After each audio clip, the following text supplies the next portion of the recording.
This book is called The Little Engine That Could. It was written and illustrated by Watty Piper.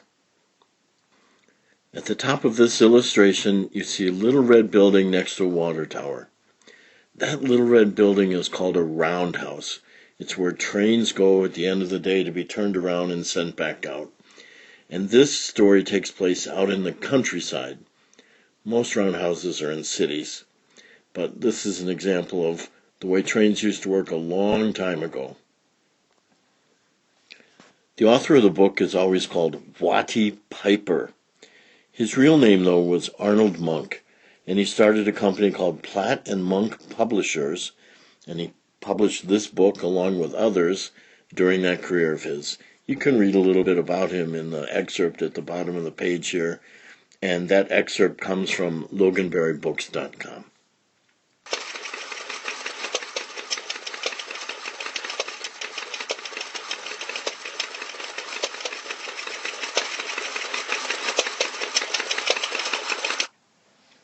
Chug, chug, chug, puff, puff, puff, ding dong, ding dong. The little train rumbled over the tracks. She was a happy little train, for she had such a jolly load to carry. Her cars were filled full of good things for boys and girls. There were toy animals, giraffes with long necks, teddy bears with almost no necks at all, and even a baby elephant. Then there were dolls with blue eyes and yellow curls, dolls with brown eyes and brown bobbed heads, and the funniest little toy clown you ever saw. And there were cars full of toy engines, airplanes, tops, jackknives, picture puzzles, books, and every kind of thing boys or girls could want. But that was not all. Some of the cars were filled with all sorts of good things for boys and girls to eat. Big golden oranges, red-cheeked apples, bottles of creamy milk for their breakfasts, fresh spinach for their dinners, peppermint drops, and lollipops for after-meal treats. The little train was carrying all these wonderful things to the good little boys and girls on the other side of the mountain. She puffed along merrily, then all of a sudden, she stopped with a jerk. Oh, she simply could not go another inch. She tried and she tried, but her wheels would not turn. What were all those good little boys and girls on the other side of the mountain going to do without the wonderful toys to play with and the good food to eat? Here comes a shiny new engine, said the funny little clown, who jumped out of the train. Let us ask him to help us. So all the dolls and toys cried out together. Please, shiny new engine, won't you please pull our train over the mountain? Our engine has broken down, and the boys and girls on the other side won't have any toys to play with or good food to eat unless you help us. But the shiny new engine snorted. I pull you? I am a passenger engine. I have just carried a fine big train over the mountain with more cars than you ever dreamed of. My train had sleeping cars with comfortable berths, a dining car where waiters bring whatever hungry people want to eat, and parlor cars in which people sit in soft armchairs and look out of big plate glass windows. I pull the likes of you? Indeed not. And off he steamed to the roundhouse, where engines live when they are not busy. How sad the little train and all the dolls and toys felt. Then the little clown called out,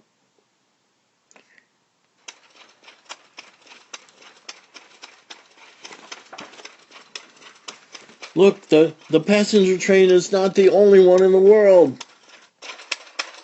Here is another train coming, a great big strong one.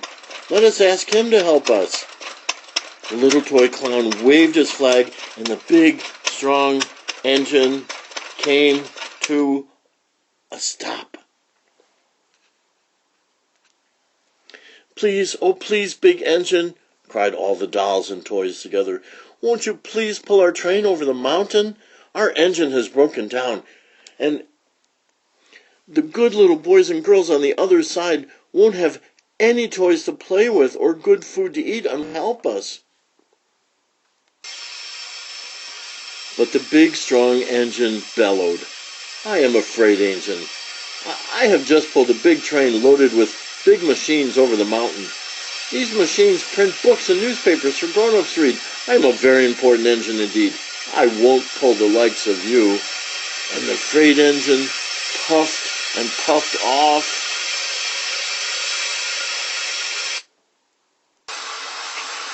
And kept puffing off indignantly off into the distance to the roundhouse. The little train and all the dolls and toys were very sad. Cheer up, cried the little toy clown. The freight engine is not the only one in the world. Here comes another one. He looks very old and tired, but our train is so little, perhaps he can help us. So the little toy clown waved his flag, and the dingy, rusty, old train engine stopped. Please, kind engine, cried all the dolls and toys together. Won't you please pull our train over the mountains? Our engine has broken down, and the boys and girls on the other side won't have any toys to play with or good food to eat unless you help us. But the rusty old engine sighed.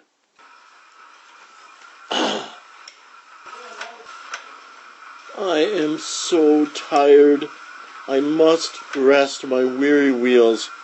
I cannot pull even so little a train as yours over the mountain. I cannot.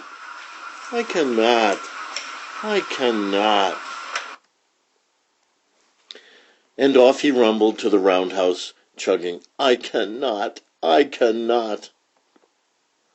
Then, indeed, the little train was very, very sad, and the dolls and toys were ready to cry.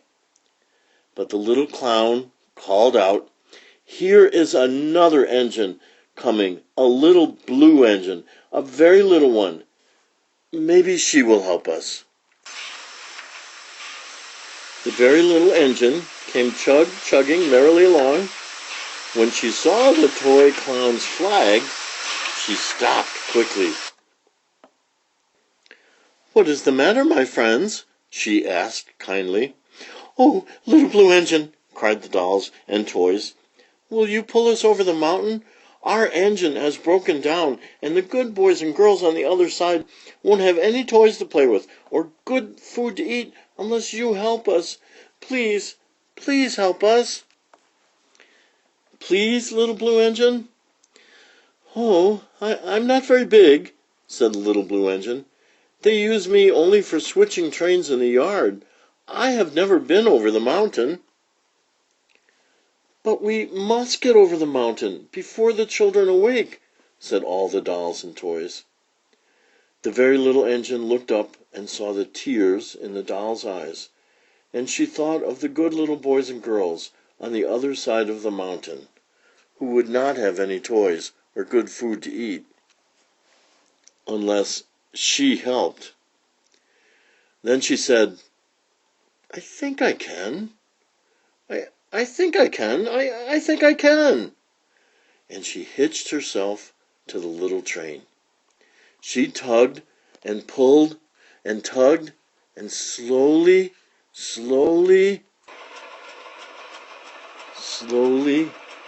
they started off. The toy clown jumped aboard, and all the dolls and the toy animals began to smile and cheer.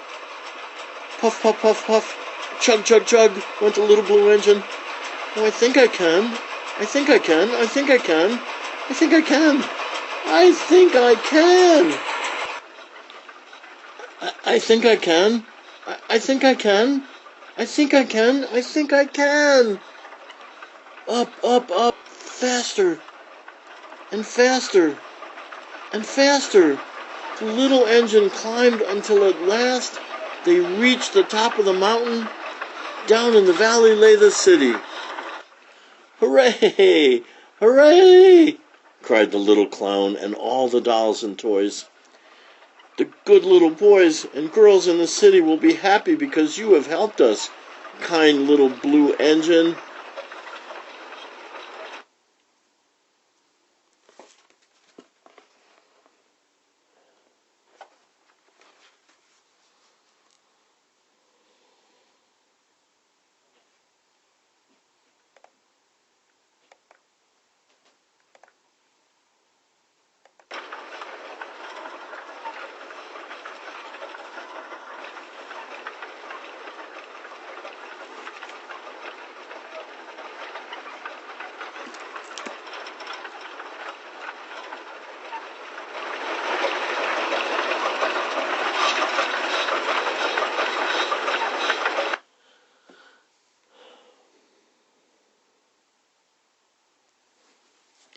And that is Watty Piper's story about the little blue engine who was so kind that she couldn't say no, and she thought she could help, and she could, and she did. The little engine that could.